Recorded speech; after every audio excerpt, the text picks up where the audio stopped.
In 1886, Carl Benz was awarded the patent for what is now recognized as the world's first gasoline-powered vehicle. Bertha always believed in the potential of her husband's invention and used her inheritance to finance the development of the first 3 prototypes. Often she would join Carl in the workshop to help test and troubleshoot the vehicle's different systems. Even though Carl would occasionally test drive the vehicle, he had yet to publicly demonstrate that it worked reliably, safely, and could operate over long distances. Bertha proposed that a road test would capture the public's imagination.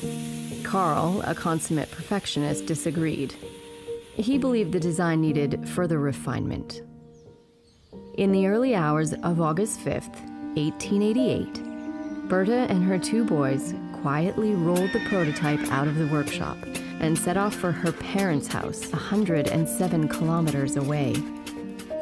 Of course, there were no gas stations, so she planned a route that would allow her to purchase a cleaning solvent at local pharmacies to use as fuel.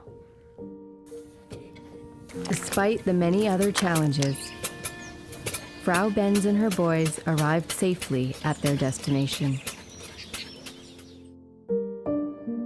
So she's the one who took this patented idea and decided when it needed to actually be demonstrated. She was not only involved in the development process, she was the one who decided to take the car out, go for a drive, and she was able to diagnose these problems and solve them in her own way.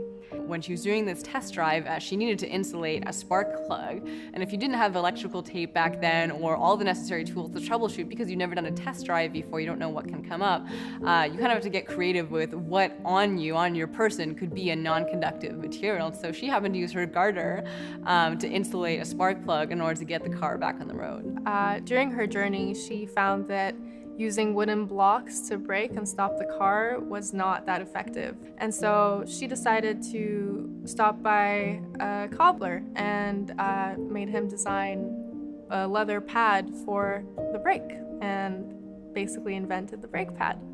So what Bertha Benz did is actually a lot of what you do on a daily basis if you deal with technology. You have something that you want to experiment with, something that nobody has ever done, something you want to build, and you go in and do something with it. You build it, you experiment with it, and then it breaks, you fix it, breaks again, you fix it again. You don't have to be afraid of it breaking, and if you like it, you do something great.